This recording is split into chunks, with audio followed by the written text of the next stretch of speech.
Well, good evening, everyone, and welcome to the 2021 All Candidates Forum. As per previous forums that the Chamber has held, this will not be a debate format this evening. Our goal is to provide information to our electorate to make an educated decision come Election Day on September the 20th. Each of the candidates joining us this evening will be given 4 minutes to introduce themselves and present their platform, the order of which was selected at random prior to the live stream. We will have a moderated question and answer session after all candidates are introduced, with each candidate given the opportunity to answer each and every question in a rotating format within the time limit of 1 minute per question. I am now very pleased to introduce our moderator for this evening's session, Mr. Ryan Nagel, lawyer here in Swift Current with Kanuka Thuringer. Hello, good evening, everyone. As Ms. Ween said, we will start the evening with a 4-minute introduction from each candidate. We will begin tonight with Mr. Skagin of the Maverick Party, followed by Mr. Patzer. I'll turn it over to you, Mr. Skagin. Well, thank you very much, Ryan. First off, I'd like to thank the producers for doing this and the Chamber for being involved. I'd like to thank the audience for taking the time to have a listen to what we have to say. And I'd like to thank the other candidates for their participation this evening as well. One thing I'd like to mention is that this election, there are some big choices that need some good information in order for people to make an intelligent decision. And this time there's a new choice. There's a choice for Western people to determine their own fate through the Maverick Party. And when I say that, keep in mind, we will never run candidates past or east of Manitoba, because we want to have a voice that's for the West, exclusively for the West, unmitigatingly for the West, and unapologetically for the West. And we offer people an opportunity for them to finally hear their voices heard, and not amidst all the other noise that comes from Central and Eastern Canada, but through their own medium, through their own representatives that have no other concerns other than the concerns of Western people. And we don't serve two masters. We understand that the political power in Canada is centered in the East and Central Canada, and that's just a function of population. There's so many people that live in the Golden Triangle that they basically determine the government, and they determine the fate of the entire country. And most people in Western Canada have been pretty frustrated in the last few years, and they don't really know what to do. It seems like it's same old every election. You have limited choices, but this time they have a choice that can make a real difference. And I really appreciate folks having a look at the Maverick Party and seeing what we stand for. And basically, I'd like to say, wouldn't it be nice if those things that affect us here in Western Canada could actually be determined by people that live in Western Canada? We believe that nobody knows a community better than the people that live in it. And we'd really appreciate the opportunity to show folks what we can do. Thank you very much. Thank you. I'll turn it over to Mr. Patzer, followed by Mr. Hislop. Thank you very much. It's an honor and a privilege to be able to be here tonight. And it's been an honor and privilege to be able to be the Member of Parliament for Cypress Hills Grasslands for the past 2 years. I'm Jeremy Patzer. I'm the candidate for the Conservative Party of Canada. You sent me to Ottawa to talk to the matters that mean the most to you. Issues like the fair treatment of the West, supporting Canada's world-class energy sector and agriculture industries, broadband access, firearms rights, and rural crime, just to name a few. Over the past 2 years, we were able to talk at length about the plight of the oil and gas sector, and we were able to get 2 emergency debates on Keystone XL and Enbridge Line 5, where we were able to expose the complete lack of urgency, let alone the due diligence on the part of the Prime Minister and the Natural Resources Minister in their dealings with the American administration to try to advocate for these projects that provide economic certainty and jobs for those of us here in Western Canada. Not to mention that the vital impact that it has for the taxation dollars that come into our small towns, into our rural communities, and also to the organizations within those communities that depend on the revenue that is generated by that key industry. As a member of the Natural Resources Committee, Conservatives were able to address the issue of foreign interference in our resource development and expose the holes in the Liberals' anti-pipeline legislation that is preventing the development of projects that are supposed to actually help their supposed green energy transition. It's incredible to find out that the key industry that they're banking on, such as electric vehicles, they negotiated a clause in the new Kuzma deal that gives a 3-year window for tariff-free resource development on what it would take to produce a battery industry here in Canada. We found out that it's going to take anywhere from 5 to 10 years in order to be able to establish that industry. And so therefore, this government has left Canada in a position where we're not prepared to even meet the demands or meet that tariff-free timeline that they negotiated into that free trade deal. One issue that I'm particularly proud of working on as well was Clare's Law. And this was an issue that was brought to my attention by a constituent, that the RCMP were unable to use Clare's Law because of the Federal Privacy Act. So after meeting with the RCMP, with crisis centers, with the Justice Minister, we were able to develop a petition and we were able to lobby the RCMP, and we were able to get them to actually make the necessary changes internally to be able to comply with Clare's Law, which enables the RCMP to inform a person if their partner has a history of domestic violence. This is just one of many examples of how we've been an effective opposition to the government and being able to still actually work on behalf of constituents to be able to get things done that matter to Canadians. Our Conservative plan is based on securing the future. One of the first announcements that Aaron O'Toole made was that we'd be prioritizing investment in rural Canada.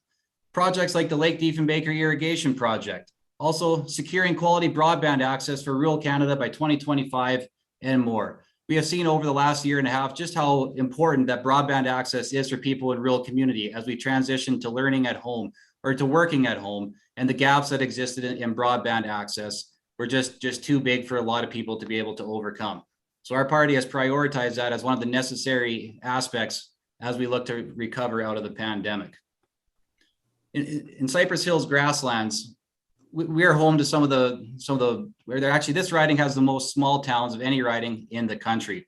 There's more than 120 towns and villages listed on in the riding registry here, and each riding has their own, or each community has their own unique infrastructure problems. Many of these communities were built at the same time. This is why Conservatives are prioritizing investment into rural Canada, which none of the other parties are looking to do. So folks, vote for the Conservative Party. We are prioritizing rural Canadians and the things that matter to you.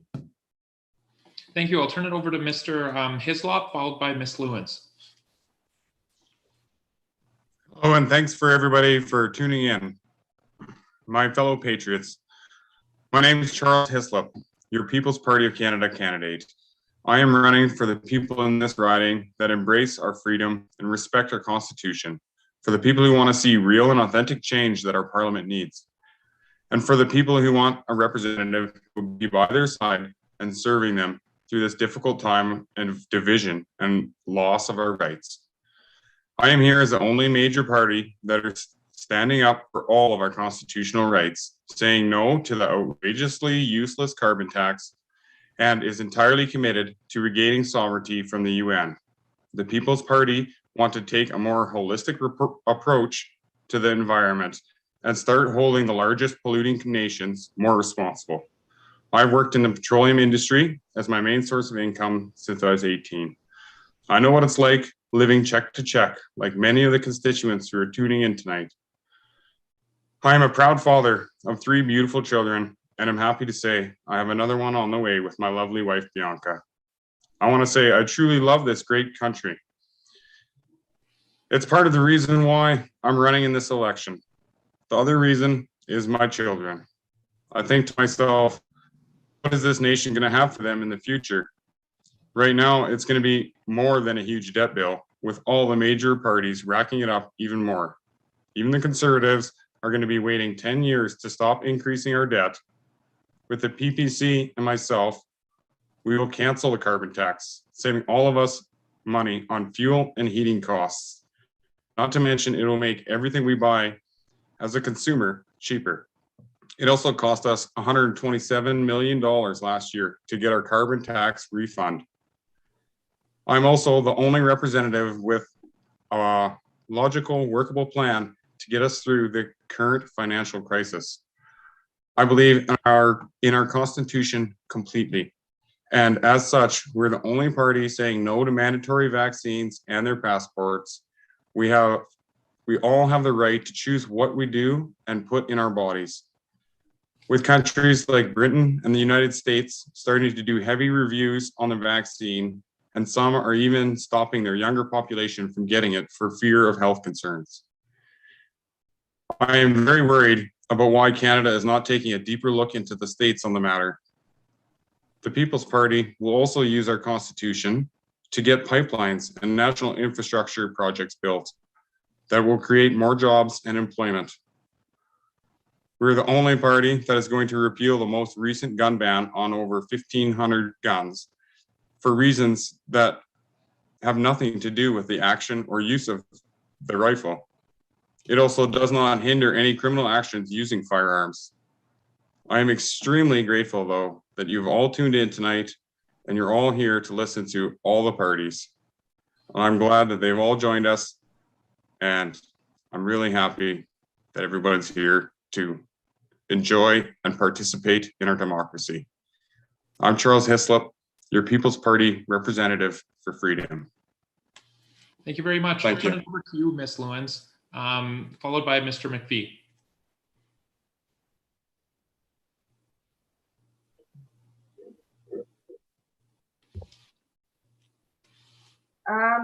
I'm out? Yes. Okay. So I guess I'll just tell you about how I live my life, really. Or what I like to garden. I dumpster dive. I think throwing stuff out is a crime against humanity. That shouldn't be done. I think we have to see our resources as resources and stop wasting them. I mean, we talk about climate change and environmental things like, oh, they're great, you're taxing somebody, get money. How is that going to do a bloody thing? Let's start a whole new industry, right? And that's going to somehow, it's like we're driving off a cliff and we're just turning in another direction, but we're just driving off the cliff in another direction. I think we need to stop junk products from even being manufactured in the first place. We need to take our water quality seriously. There's droughts across the world, and what are we using it for? Pop. That's poison. We're using it for computer chips. Like, there was a time when people, they're alive, that never used electricity, and now we can't get enough. We use so much that we're thinking of putting nuclear bombs all across Saskatchewan. Like, my God, this is insanity. Anyways, I look into permaculture, which is edible food landscaping. I think we need to reform our food system with localized perennial systems. Our land is on life support. Our water is, we're getting algae blooms. We're filling it with nutrients that we're pumping into our crops. I mean, what happens is you get the growth, it depletes oxygen, and suddenly your waterways collapse. Like, we need to start taking this seriously. You know what? I would say no electronics. If I had my way, I'd throw every computer, cell phone, and TV in a big volcano. You know what? I think the harms it's causing to society are really being ignored. You got a society of broken people. We've broken apart communities. We've broken apart families, and the individual is broken. I think it's hard to see such an abundance and so many people suffering. Like, it seems like everybody's just coping and trying to get by. And here we are playing this stupid political game. Like, here we are fighting to make our chains more comfortable instead of demanding that they remove the chains from us. Like, what the hell is this? History, it's well documented that if you want to control the people, you keep them divided. Look at how divided we are. We can't, like, we disagree and argue about everything. It's always distractions, addictions.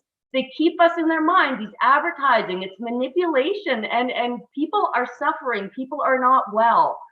And I think it's really time we look at more at the big picture of what life can be. Like, my vision is life should be one big group camping trip. We need to learn to live in harmony with nature again, and stop being spoiled little brats and blaming other countries. Oh, China's polluting. Yeah, Canada has the most pollution per capita, right? We just don't notice because there's not as many people here. You know what? Look at the shelves. It's all from China. You don't want them to pollute. Stop buying stuff. Like, how many people have houses full of stuff they don't need that doesn't make their life better? Everybody's just looking for escapes. I can't handle life, so I'm just going to buy this and get that temporary high. We all got our addictions.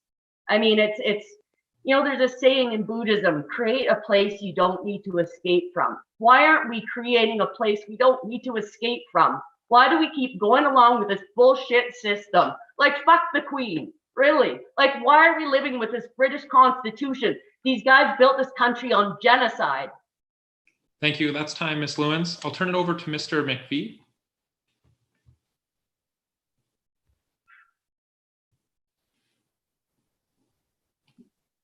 I think you're muted, Mr. McPhee. I am really happy that Mr. Patzer mentioned that we have the most small towns in Canada, because that is a lead for me to introduce myself. My name is Alex, and I'm actually a professional cartographer. I publish maps for a living. I went and looked in the Elections Canada database, and in fact, I am the first member of my profession to run for office in all of Canadian history. So, You're muted. oh, no. Gotta start over.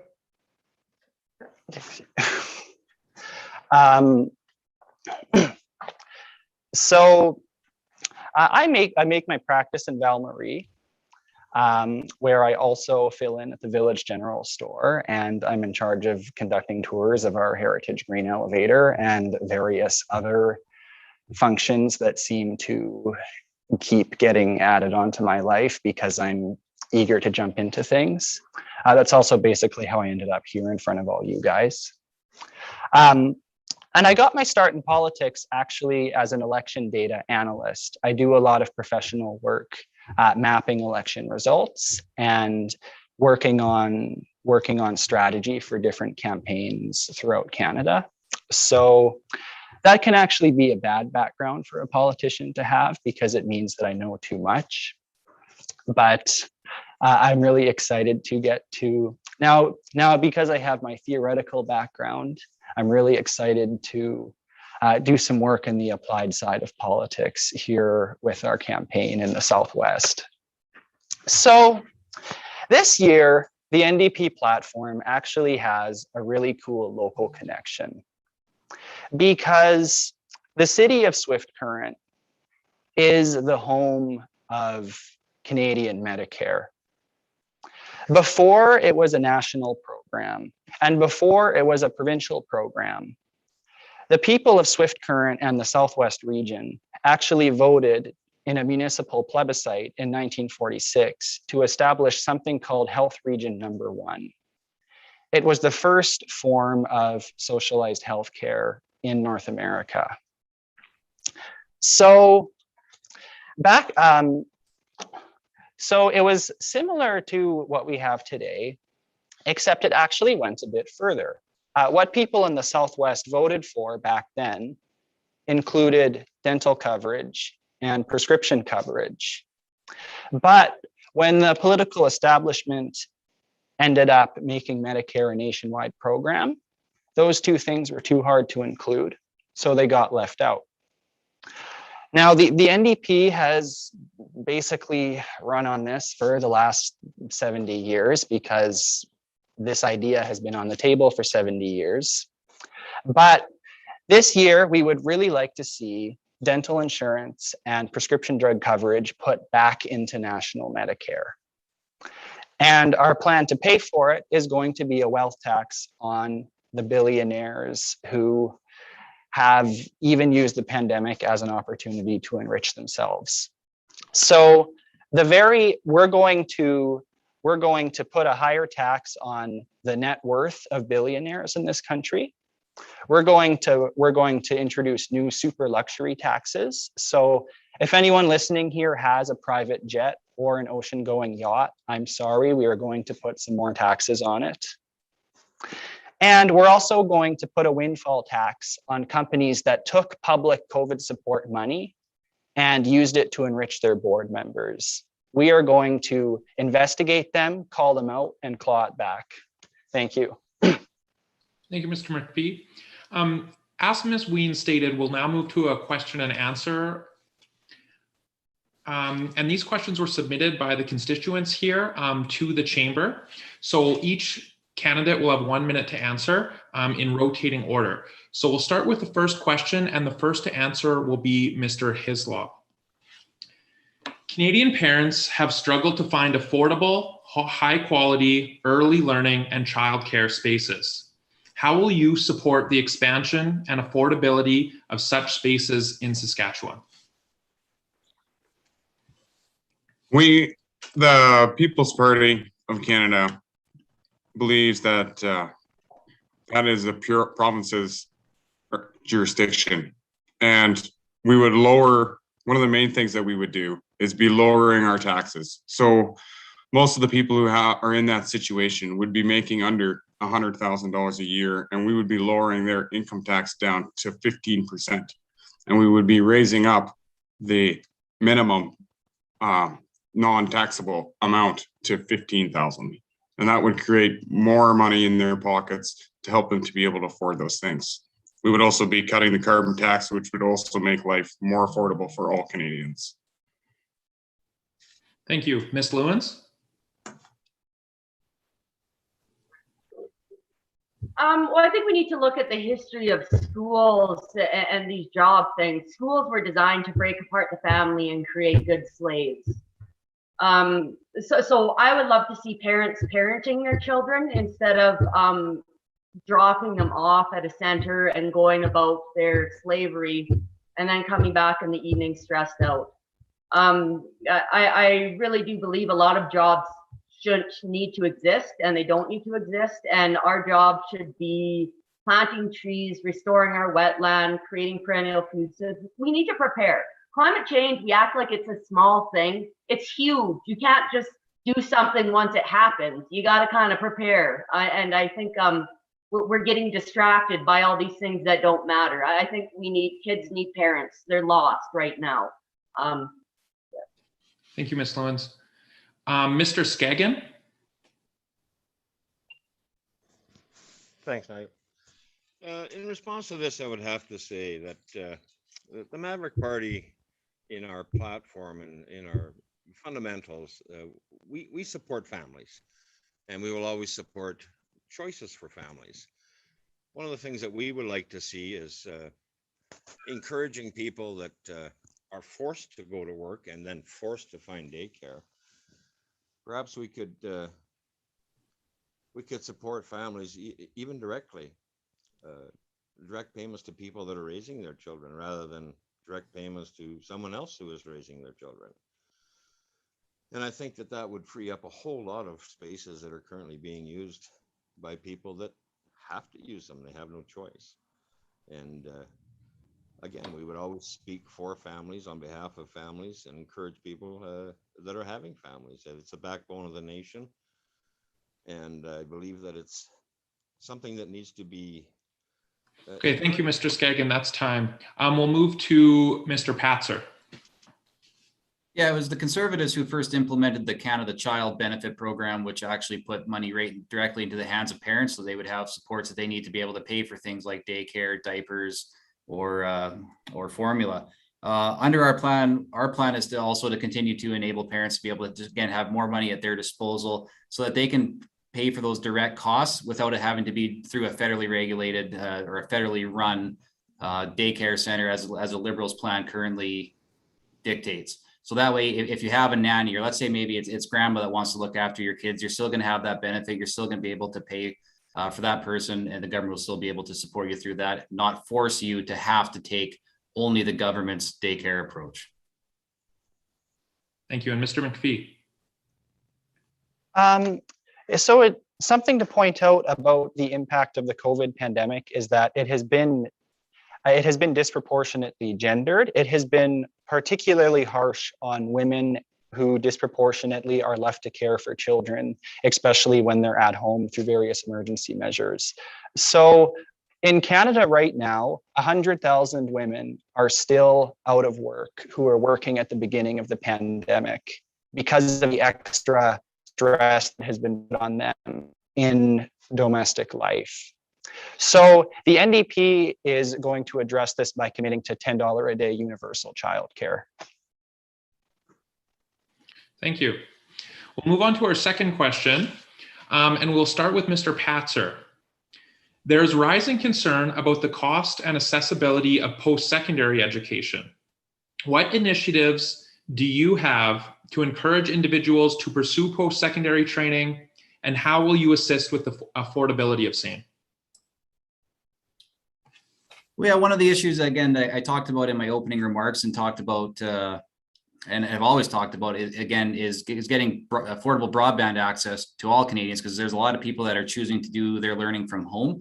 And they're also, even to get quality internet into these regional colleges, into the communities where they have smaller campuses, to make sure they have the broadband access that they need. That's a huge part of being able to make sure that we have the quality access to learning. There are various tax incentives for students under the age of 30 to be able to access and be able to get financial supports through the federal government through different programs that way. So we'll continue to support students through those kind of existing measures that are in place, and lots that were put in place by conservative governments. Thank you. Mr. Hislop?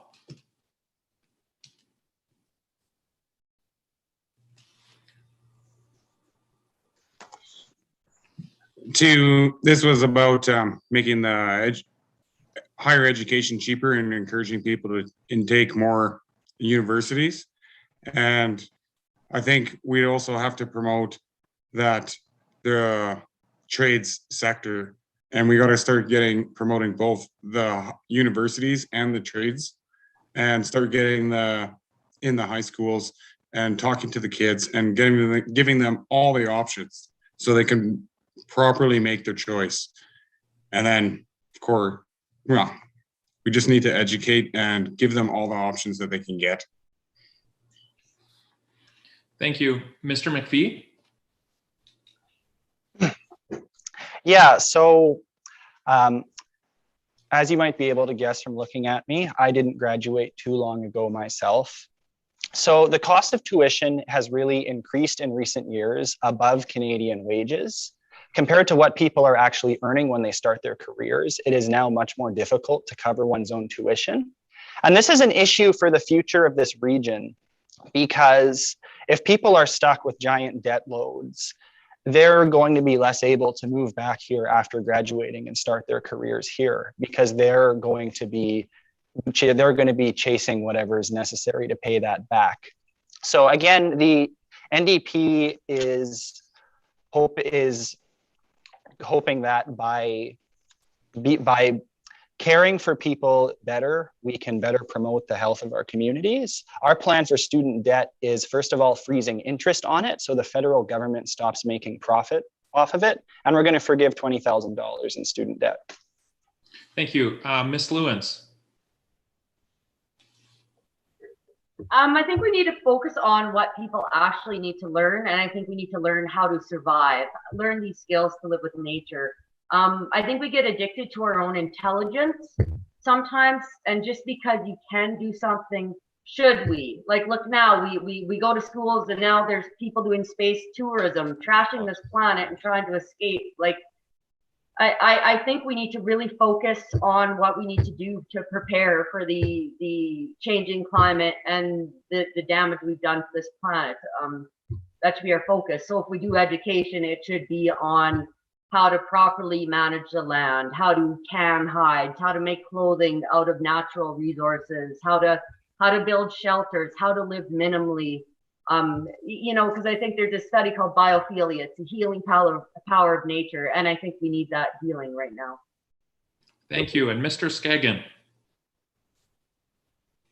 Thanks. In respect to this question, there's an underlying issue that we need to address, I think. I would certainly encourage people to pursue a higher education if that's what they choose to do. A lot of people are forced to go to university and forced to go to college because, unfortunately, there are no good jobs available in industry unless, of course, you do have that education. And I can tell you that things have changed over the years, because I remember a time when there was lots of good jobs available right out of high school. People would train you to do the job. They'd pay you well to learn. And I think the underlying problem is that we need to create opportunities for people. We have to unleash the West, let the entrepreneurs get busy and provide the jobs for people so they don't have to go to university, so they can go into the trade, so they can open businesses, they can provide services and make a good, Okay, thank you, strong Mr. Skagen. That's time. We'll turn now to the next question, and we'll start with Ms. Lewins. Rural high-speed internet has become a necessity for all Saskatchewan residents. How will you promote the expansion of access to high-speed internet to all residents, and how will it be funded? I hate the internet. I would not fund it. I think we need to learn to live without it. I think the internet has done nothing but further destroy our communities. I don't think it's a necessity. It's an idea that was put in our brains and we're latching onto it. It's called propaganda. It's been happening for centuries. They're very good at it. It's, you know, is life any better with the internet? Does anybody think life is better with internet, really? Like sitting in front of a screen? I think people crave real connection and life. And I think we need to realize just because Steve Jobs tells us something, we don't got to do it. You know, it's this whole industry designed to have billionaires and keep the rich richer and the people oppressed, and everybody looking for those escapes and trying to find meaning in life. And you can't find meaning through the internet. Thank you. Mr. Patzer? Yeah, broadband is an issue that's near and dear to me. It's something I spent 10 years working for SaskTel as a customer service technician, so I'm very keenly aware of the issues that face rural Canadians in getting quality internet access. Again, I laid out earlier, our party's platform will see rural Canadians connected to the internet in a quality manner by 2025. When you're looking to start up a new business and you're trying to choose between whether you're going to set up that business in Gull Lake or in Swift Current, or if you're going to set it up in Etonia or Kindersley, you're going to look at the difference between internet, between broadband access. Now that's become a fundamental tool to your small business if you're going to be an entrepreneur. So that's something that we are going to prioritize. We're going to make sure that these rural communities have the necessary and critical infrastructure that they need to be able to expand their business or to start their new business. And we're going to work with industry to make sure that if they don't use the spectrum and the spectrum auctions, that there's other ways to get that spectrum used. We'll be looking at a use it or lose it strategy. We're looking at it all different options to make sure that the technology that exists is actually going to be used and companies don't just sit on it. We'll move to Mr. Hislop. Yes, we, the People's Party, also we believe that if we lower taxes, lower the taxing on the capital gains tax and lower the taxes on the companies will then have more money in their pockets and they won't have to output so much money. They'll be able to charge lower rates. And we would also have to work with the governments and the municipalities to make sure that the benefits that we are giving to these companies are happening. Because if we just lower taxes without supervision, nothing will happen. We have to keep track of the benefits that we want from the lower taxes to make sure that the consumer is getting the benefits from the plan that we have. Thank you. Mr. McPhee? Yeah, so this is a really important issue for me because I run an online business out of Val-Marie. And that would have been impossible even a couple years ago based on the level of service that's available in that community. Now, the current speed in Val-Marie is actually pretty good.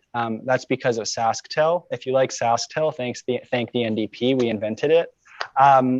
But there's a lot more to do with rural connectivity. I've met constituents who can't use modern two-factor authentication because when they get a text asking them to confirm their password, they live in proper within range of each other.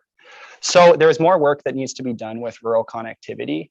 The NDP platform is on a national plan for this. And since the question asked how we're going to pay for it, same way we're promising to pay for everything else by squeezing the super rich who have used COVID as an opportunity to line their pockets with government aid. Thank you. Okay, thank you. Mr. Skagen. Again, rural connectivity is obviously a very important issue, something that we desperately need in the district. The companies that provide these services to the large population centers do quite well. In fact, Canada is well known for having some of the highest internet costs in the world and some of the highest cell phone data costs in the world. Those companies that are utilizing the high profit centers need to direct those profits, some of that to the rural district. And it has to be like, if you want the heavy hitters in the city, you're going to have to provide it in the country.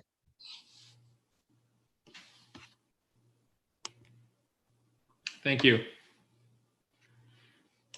The next question, and we will begin with Mr. Skagen. Currently, our province, as are most provinces, is facing an opioid epidemic. What specific rehabilitation and prevention supports will you advocate for? Well, first of all, I think it's a sickness and it needs to be treated as a sickness. It needs to be treated as a health issue.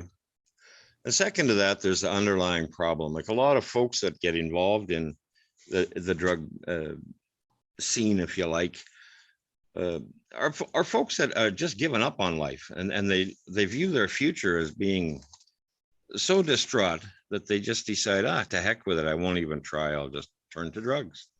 So we need to give those people a vision of how their future could be and encourage them to pursue that. And again, treat it as a sickness. That's exactly what it is. Thank you. Mr. Patzer?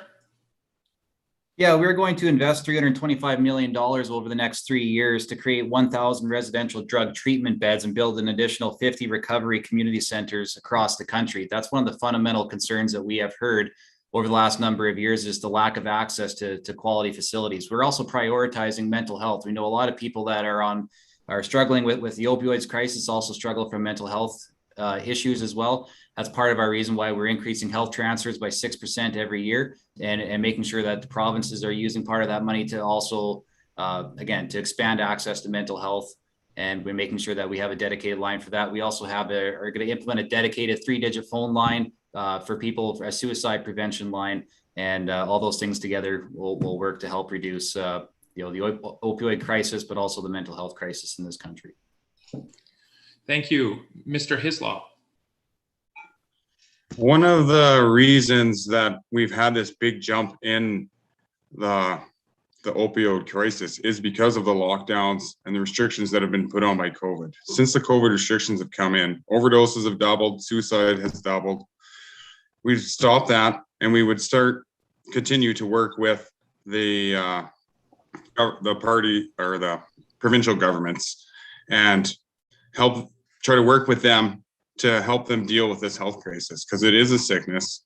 And we would also support the 3-digit phone line for help. We need to really support these people and try not to enable them, but try to support them and work with them to discover their issues, because the opioid crisis and most addictions are actually a coping mechanism for something else that they have. And we would work with them to try to figure out what is actually causing the problems and what they're trying to erase or get over because of, and they're just treating a mental sickness with whatever they're addicted to, whether it's opioids or sugar. That's your time, Mr. Hislop.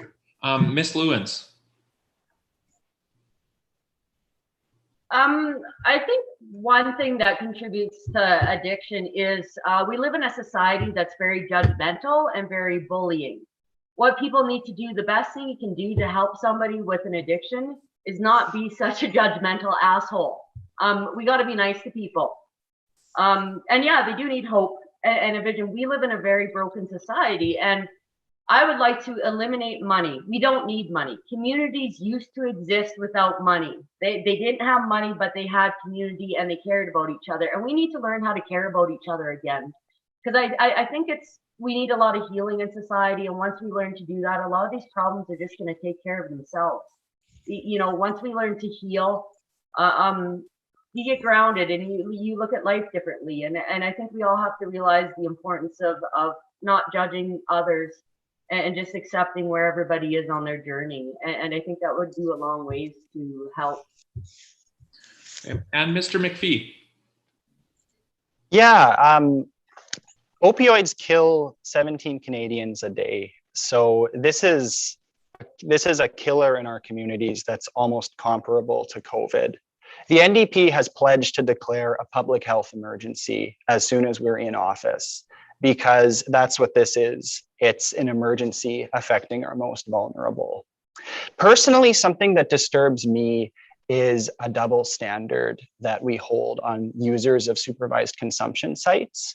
Because right now, we're all debating the merits of vaccine passports and proof of vaccination. And we're all having this discussion about our constitutional rights and how this all fits together. If you want to use a supervised consumption site in Alberta, for instance, you don't have that choice. The Conservative government there has just implemented proof of vaccination already. And they're being treated as second-class citizens. Okay, thank you. We'll now move on. And Mr. McPhee, you will begin with this next question. Would you support or oppose a federal bill banning conversion therapy if same was retabled? Gay conversion therapy. There is no clinical proof that any kind of procedure can turn a gay person straight. But it's in some circles, they still offer these services anyway, even though the only thing they do is massively increase the suicide risk of people who are subjected to them. All of the parties actually have tried to ban this procedure. I fully support Bill C6, which recently went through the House of Commons. The Liberals called an election before it could receive assent in the Senate, which was really unfortunate. And unfortunately, our MP here chose to vote against Bill C6 as it was presented to the House of Commons, despite the fact that it was supported by all parties. And that really upsets and disturbs me. Thank you. Ms. Lewins.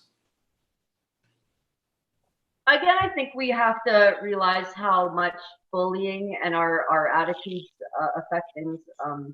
We need to accept people as they are unconditionally, unconditional love. And, we're forcing people to label themselves. And I think it's really unfortunate that we find self-worth in labels. I think it's to try to tell somebody there's something wrong with them and try to change them. I mean, that's just a sign of neurosis. I mean, when you're, I don't know, we just need to accept people as they are and stop trying to change them. I mean, if you're trying to change somebody, you're neurotic. I mean, I'm sorry, you're just neurotic and you need some mental help. I mean, and I think that's a huge mental health crisis in our country from a lot of people who, there's a saying in Buddhism, if you see something in somebody else you don't like, see what it says about yourself. Mr. Hislop.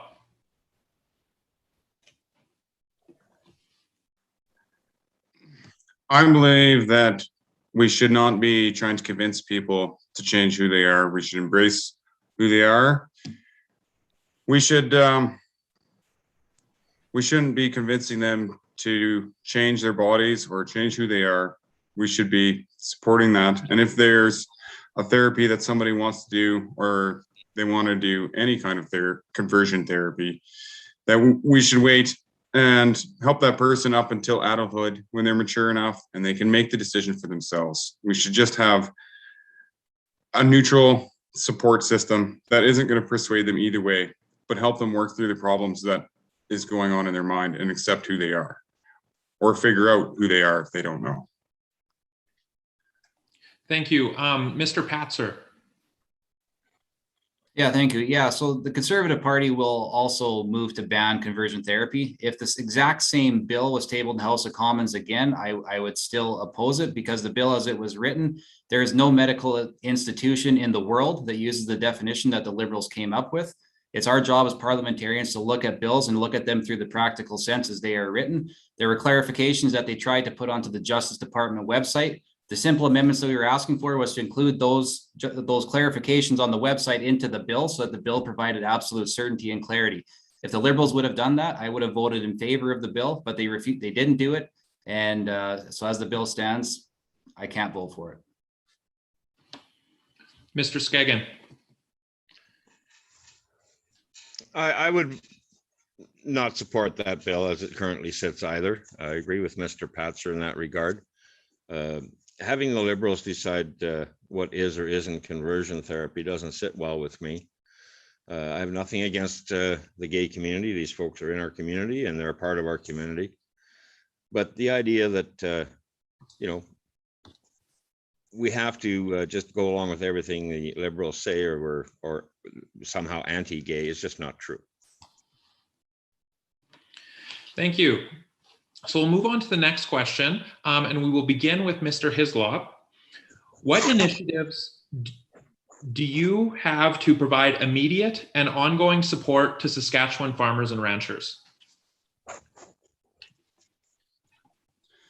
The first thing we would do is get rid of the carbon tax. It costs them $2,500 to $4,500 just to dry their grain.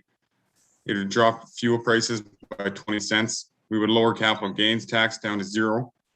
So that way it would be a lot simpler for them to, even now selling their farms to anybody. It would make it so they would have more money in their pockets, and it would make everything a lot simpler. We would also work to fix all the relationships that Justin Trudeau has gone and ruined, like a reference of being India, and start building up our international relationships again that have been ruined. We would also work on getting our products to port more efficiently, building pipelines and freeing up the railroad to help efficiently get our grain to market and our other products. Thank you. Ms. Lewins? I think to support them, I would put a limit on how much land somebody can own, although I don't think anybody can own land. If we get rid of money, you don't own land. We're going to stop trying to feed the world and just figure out how much we need to plant to feed this area. We're going to restore nature, you can plant wild strips at a time until we create the perennial food system that we don't need to do this, and then we can all just hunt and forage and be happy. So I wouldn't give any monetary supports, because if you elect me, money's not going to exist anymore. And I think that would be a reprieve for everybody. Thank you. Mr. McPhee? So this is something that I've been pushing for in the NDP. Me and the other prairie candidates have been asking for a comprehensive regional platform for prairies, especially regarding the recent drought.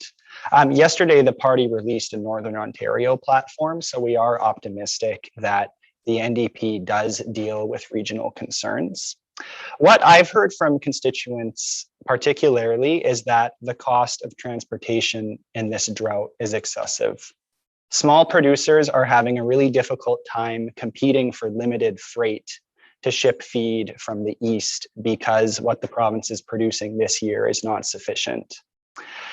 And it's soaking the poorest, the people who are already worse off the worst.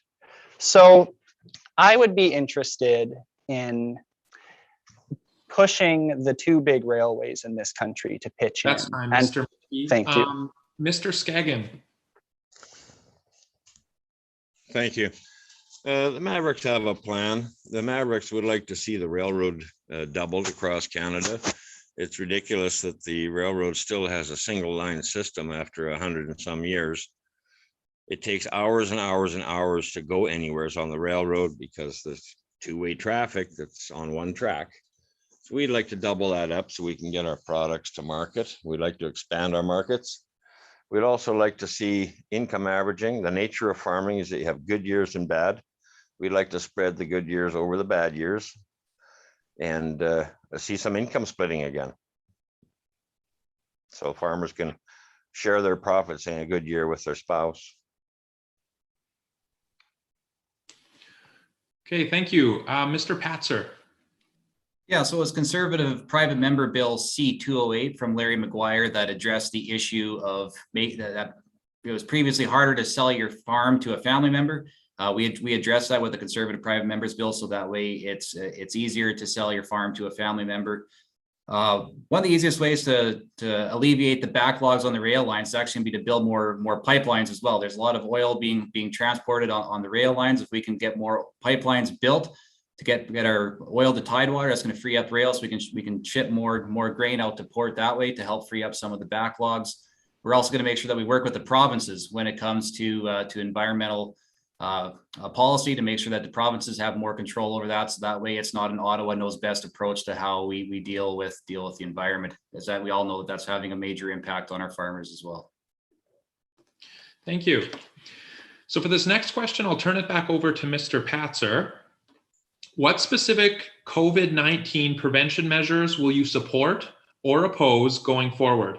Examples include mandatory masking, shutdown, vaccine passports, mandatory testing, etc.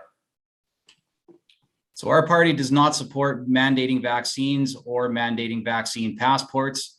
Our party has always maintained that it should be up to the individual to make that choice in consultation with their doctors.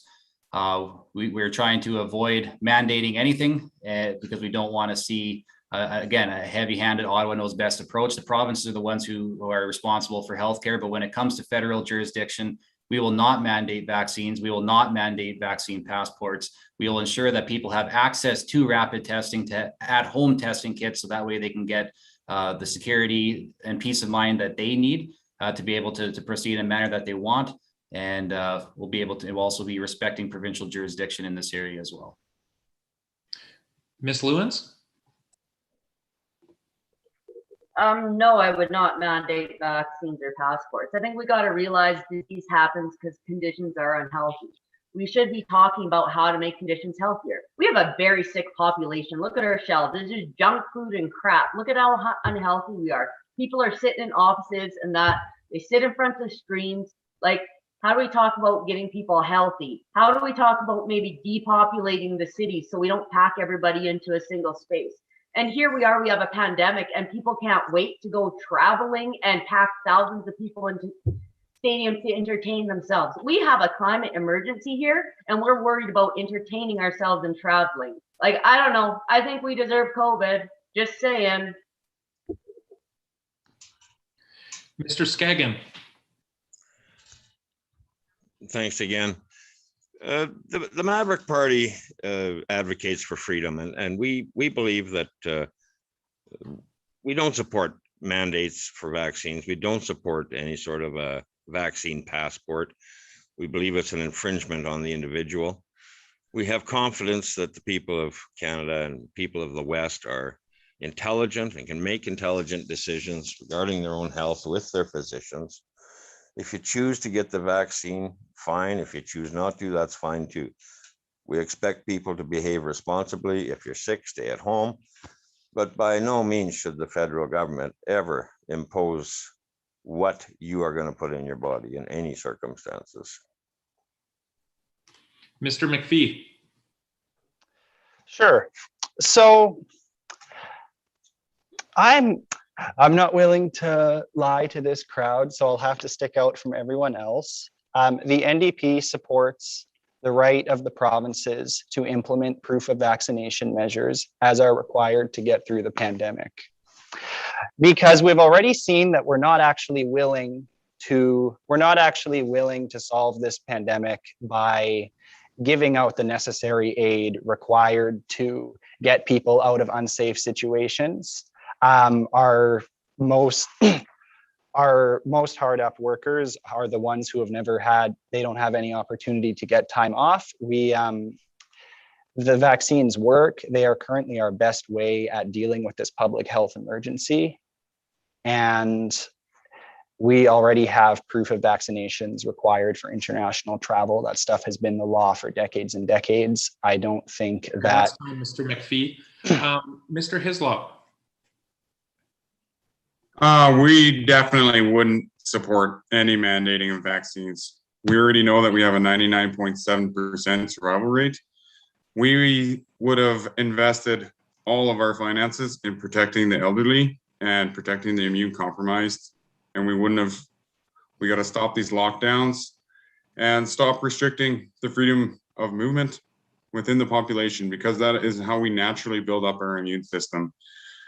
And we would work on health education so people and the constituents and the population would know how to maintain a good health standard and grow their immune system. We would, yeah, that's all I got. Thank you. Okay, we'll move on. And I'll turn this question over to Ms. Lewins to begin. Will you support further federal relief for struggling small business, including interest forgiveness and loans? If so, what specific initiatives? Well, I guess I would forgive interest because I'd just get rid of the monetary system. And I think, again, we need to focus on the changing climate and preparing for what we need to do for survival. And just get rid of this ridiculous concept of the economy and what it means. It's like, okay, what's life about? Let's just consume, right? Like, I don't know. I don't really care about small business. Like I do, like I hate these corporations and that, but I also think, and I love seeing small businesses spring up. But again, like, let's just get money out of the equation and let's just help each other out and get back to living. I don't know. I don't think we need to waste our time worrying about this stuff. We got much bigger problems on our plate. Thank you. Mr. Skaggan.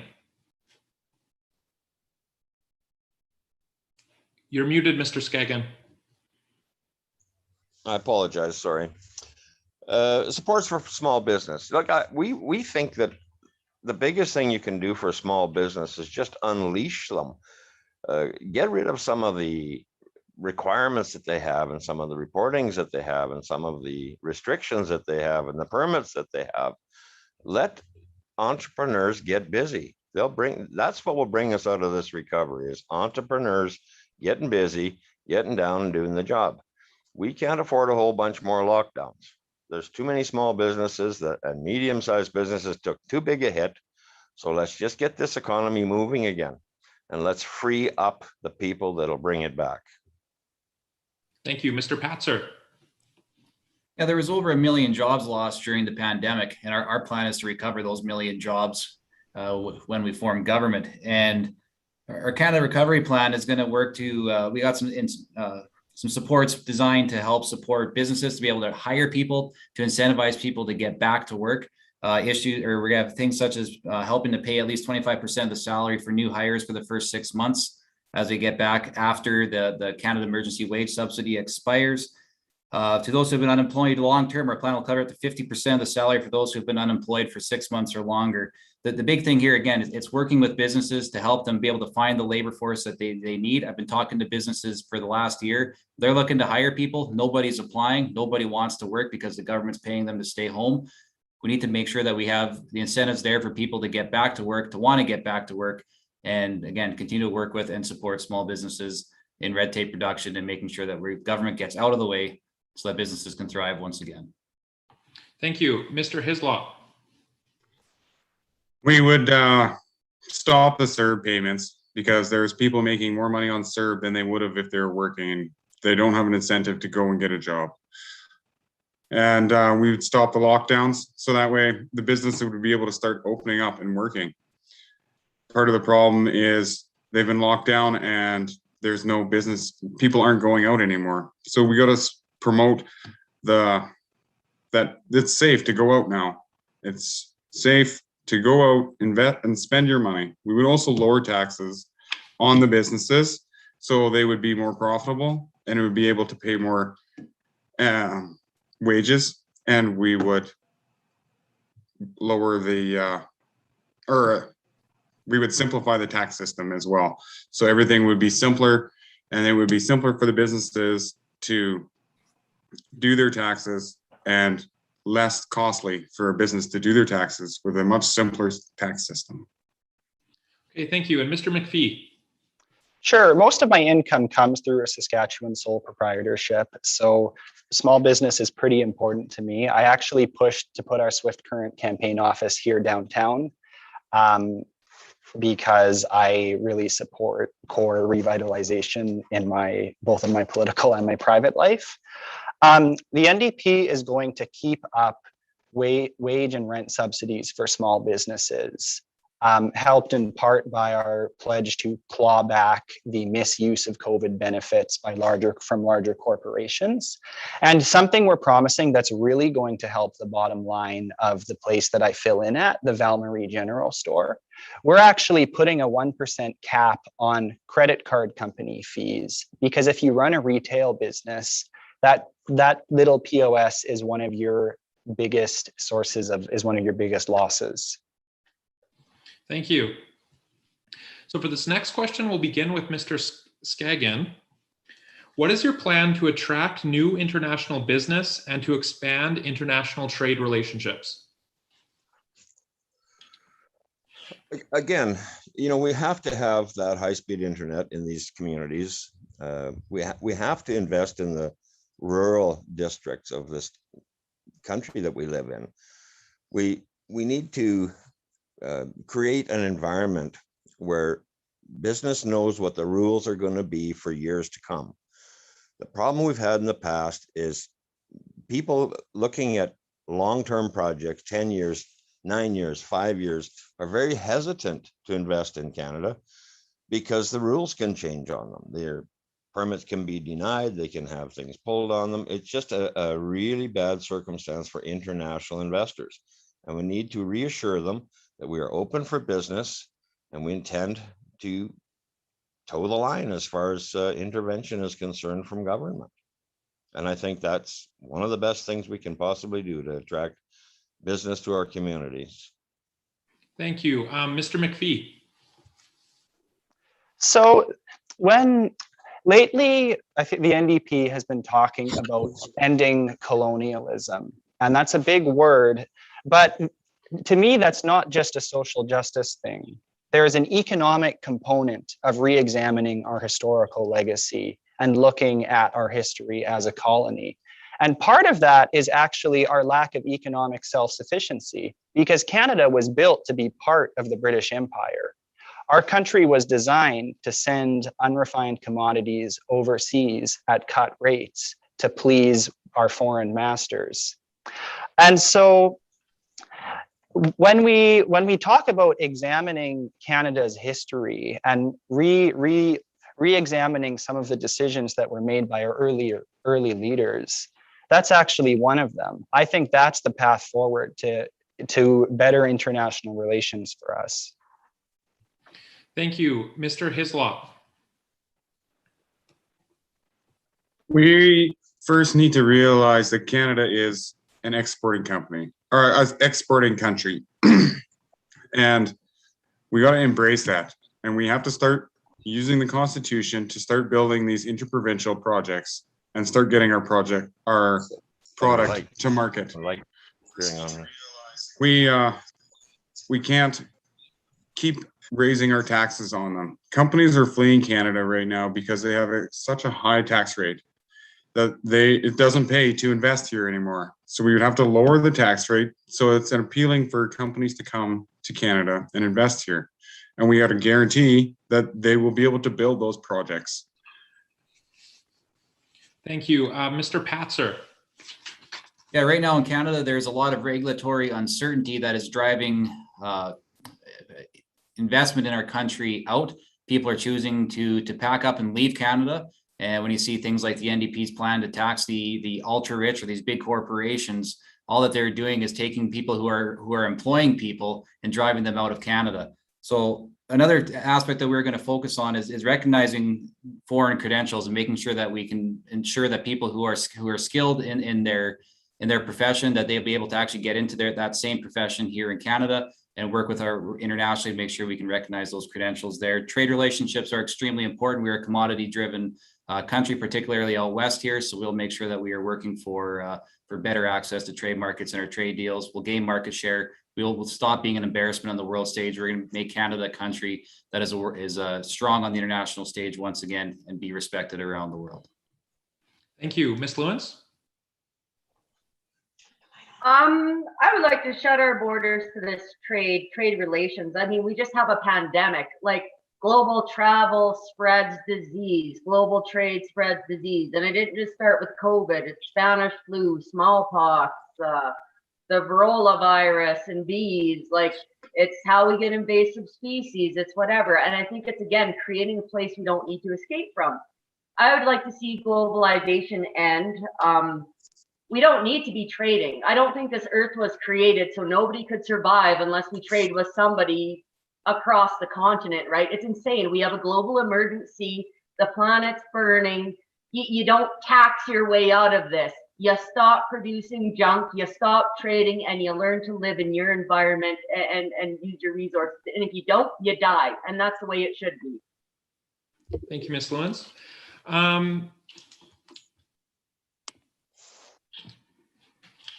So for our final question, we will again begin with Mr. Skagin.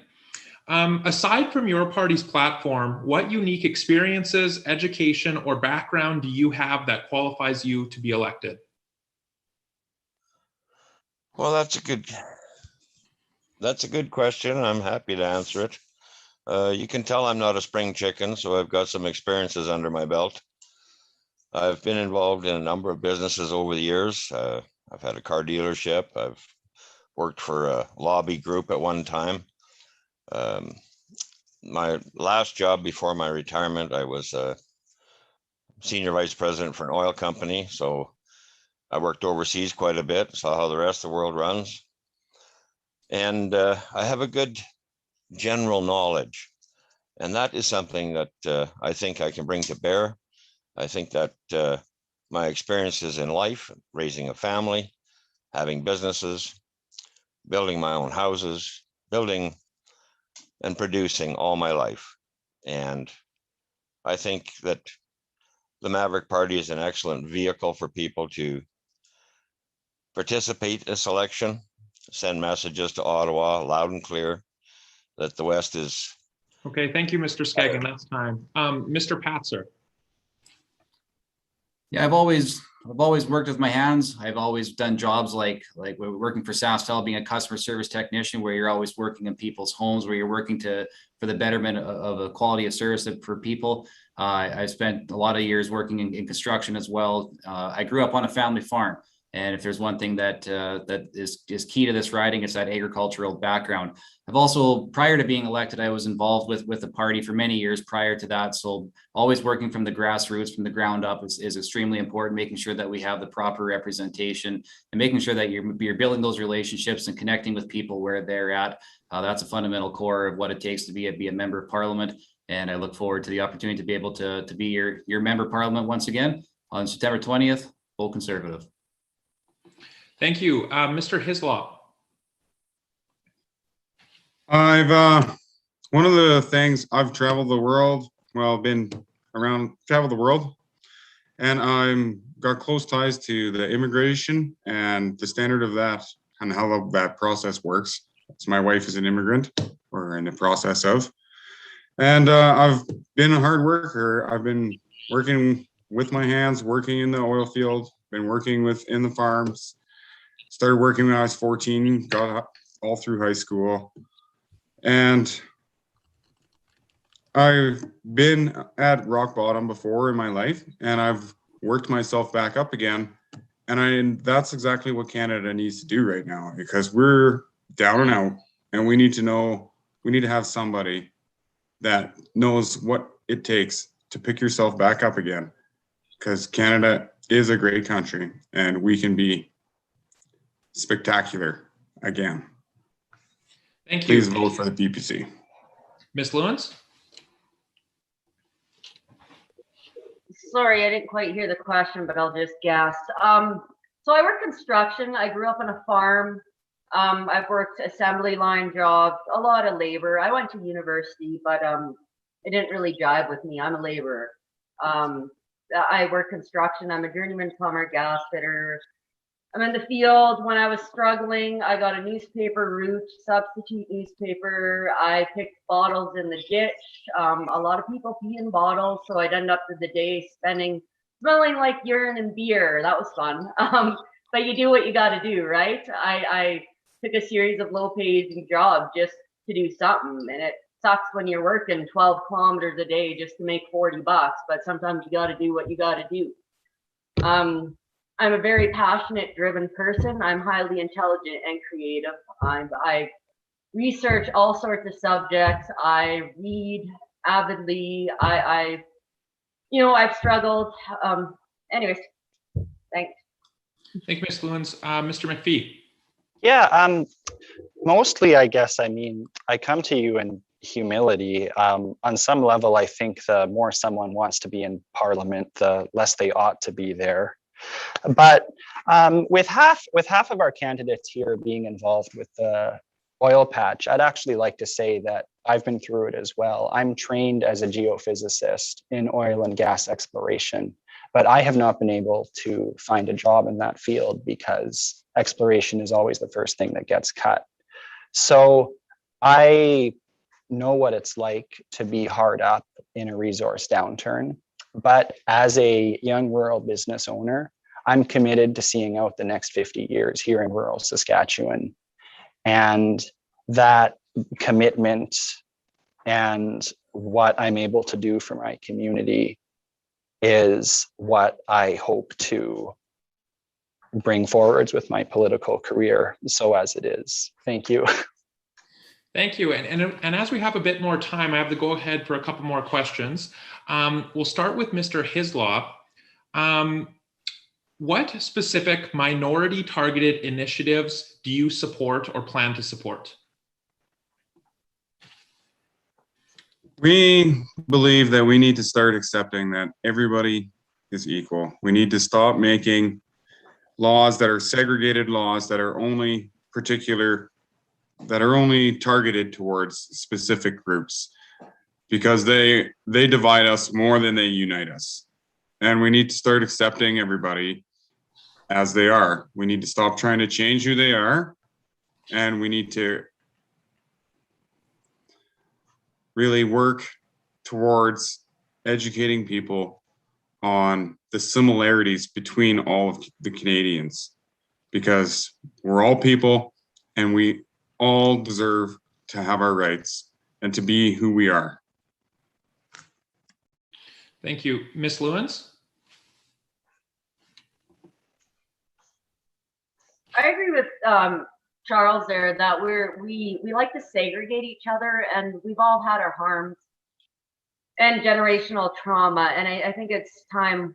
I know everybody hurts and want to be recognized, but we all have to be in this together. And sometimes, I mean, I don't know. Sometimes I wonder if creating these divides is just making it worse when we try to focus on one group, because then it just, all people get angry and worked up, and humans are. We're interesting creatures, that's for sure. But I think if we have a common goal, and that is survival and rebuilding our landscape, and that suddenly these matters just kind of fall away again. It's again this divide the people, always maintain power. There's a lot of people out there who only watch their money grow, and that's it. I mean, so if we have a common goal. Thank you. Mr. Patzer?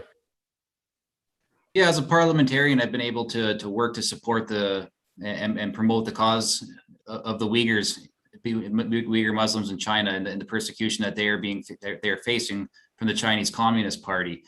We also look at the attack on democracy for the people in Hong Kong. So those are kind of some of the initiatives that I've been able to support in Parliament, making sure that it's not just in Canada, but it's around the world that we're standing up for and defending human rights.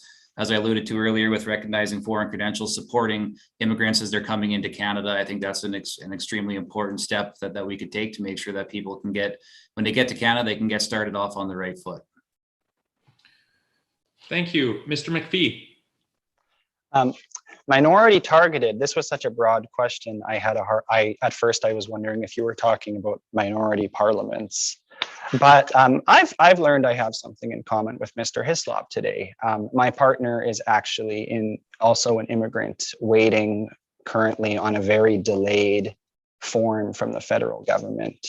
And so what comes to my mind first is Canada's immigration system could stand to be an awful lot more efficient and well-run and humane, especially for families. Thank you. And Mr. Skagin? Yeah, thank you. I don't really believe there's any such thing as a special group. I think nobody needs to be treated special. I think we're all in this together. We're all rowing in the same boat. There are protections in place through the charter for all Canadians, and they need to be enforced. But to actually single out groups, to me, that does more harm than good. Why single out a group and say you're special? I don't think anybody is. Like I say, we're all pulling on the same team. We're all rowing in the same boat. Why would somebody be given a shorter oar than the rest of us? Thank you. And I'll turn it over to Mr. Patzer for this next question.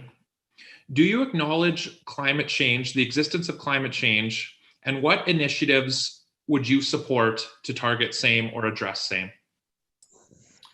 One of the fundamental issues that we have here in Canada is that we don't even have a complete data set on the way that we can sequester carbon in this country. We found out in the Natural Resources Committee that the government only tracks managed forest land, but yet there's more unmanaged forestry land than there is managed forest land. We look at all the arable farmland that we have here in the prairies. We look at all the ranch land that we have. The government of Canada isn't tracking the carbon sequestering power that we have here in Saskatchewan. So if we're going to start talking about Canada's carbon footprint, first of all, we need to start looking at how we can sequester carbon, and let's make sure that we are giving credit where credit is due. Let's look at the changes that our farmers have implemented over the past 30 years, their farming practices, which have improved land use, which has made our farmland more productive, and it's also turned Saskatchewan, according to these agricultural groups, into a massive carbon sink. Thank you, Mr. Hislop.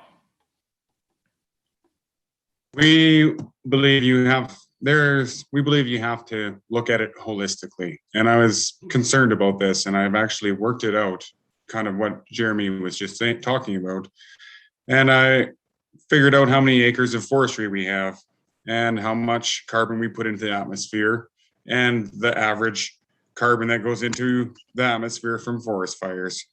And when you do the math and you subtract what we put in and what our trees and forests take out, we actually take out 14 million tons of carbon dioxide every year. So we need to start looking at it holistically and managing the whole environment as one.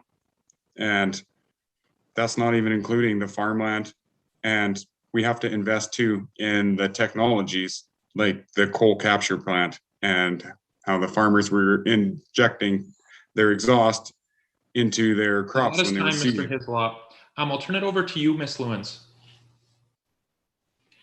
I think it's ridiculous to think more technology will save us. Technology is a problem. People have fought against the threshing machine because they knew it would take jobs away from people, and it did. And it's just everything creates more pollution.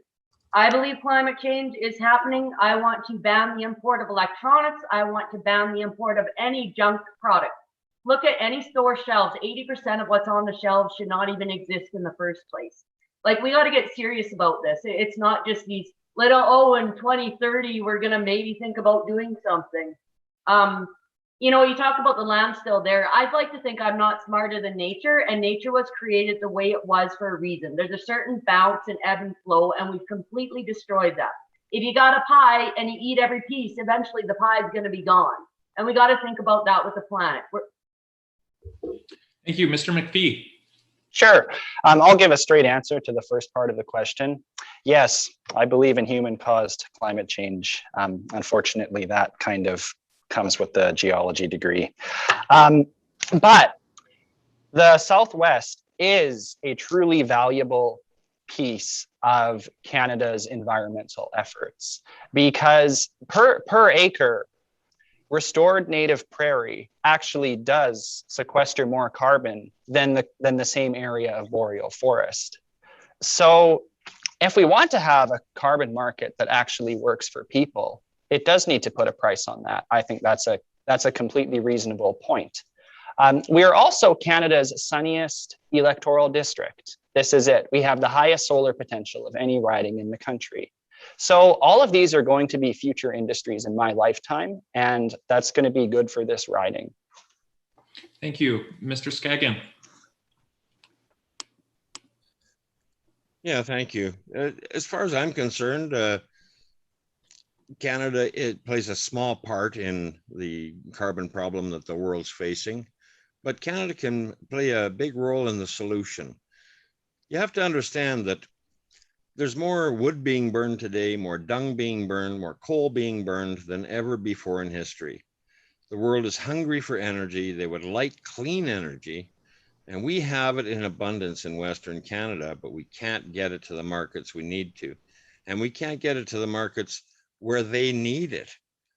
Why can't we just get the pipelines to the coast, get our natural gas over to China where I'm telling you, they're building a coal plant a week there.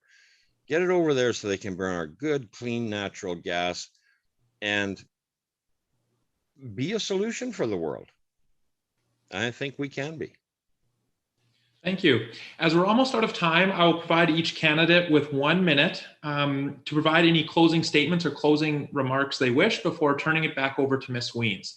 So we will begin with Mr. Hislop. I would just like to thank everybody for tuning in tonight and thank all the candidates that have showed up to participate. I really think that I'm running for the PPC, the People's Party of Canada, because they have some really good common sense solutions for all of the problems that face Canada. And we really need to change who we send to Parliament. And we need to start getting people in there that can speak for themselves, and they're not going to be controlled by what their leader says. They're not going to have to worry about getting kicked out of a party or getting demoted. They'll be able to represent their constituents, just as I can for the PPC, how the constituents want to be represented. Thank you, Mr. Please Pastor. vote for me. Yeah, I just want to thank the Chamber for hosting this here and just for providing this platform for each and every one of us to talk about what our parties will do and what we can each do for Cypress Hills Grasslands. You know what, when I look across the country, when I look at what this election means for Western Canada, there are only two parties that can form government in Canada, the Conservative Party and the Liberal Party. That means there's only one party who can actually truly solve and fix the issues that ail us out here in Western Canada. You can look at my track record over the last 2 years. You can look at the issues that I have spoken to. You can look at the way that I've represented this riding. You can look at the way that I have voted. I will always stand up for the interests of people of Cypress Hills Grasslands. I will always speak first for the people who are here. And you can look at the issues, look at the way that I've represented this riding, and remember to mark Jeremy Patzer on your ballot on September 20th, or if you go to the advanced polls that are opening this weekend. Thank you. Thank you, Mr. Skaggan. Again, thanks for the opportunity, everybody. We certainly can use as much press time as we can get. We all need it. So thank you very much for doing this. When you get an opportunity to vote this year, don't just vote the same way you have all the time. Think about what you're doing. Think about what's best for you and your family, what's best for the West. After successive governments in Ottawa that are either liberal or conservative, neither of them over 100 years have addressed the real concerns for the West. And it's time that got done. And you can do that with the Maverick Party. It's your opportunity to do so. And we invite you to do so. And thank you very much. Ms. Lewins? I'm running as an independent because I like to think for myself. I'm not going to tell you what you want to hear. I'm just going to say what I think, and that's what I think. And I'm not running for member of parliament. I'm running for prime minister of Grasslands, Cypress Hills. Because we're going to get rid of this monetary system and do what we need to restore the planet, and hope the other people in Canada decide to jump on board.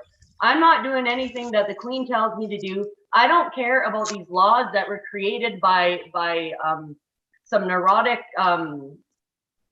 people. Like, this country was built on genocide and hatred and all these things. And it's just, scrap it, vote me for prime minister, and let's get this revolution started. Mr. McPhee?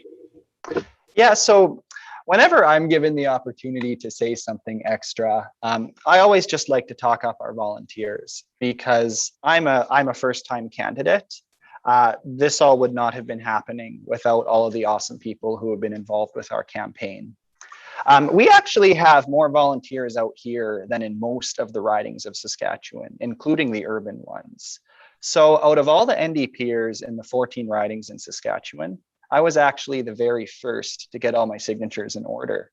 And I was the very first to get onto the ballot with Elections Canada.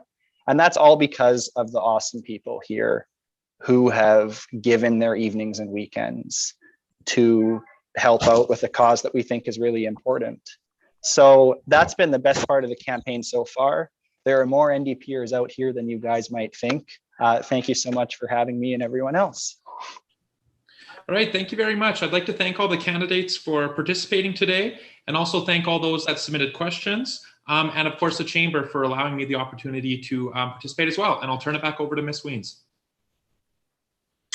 Well, thank you everyone for participating and joining us this evening. And anyone watching, please feel free to reach out directly to each of the candidates if you have further questions that weren't addressed this evening. Thank you, Mr. Nagel, for moderating this evening's session to ensure that we get through as many questions as possible.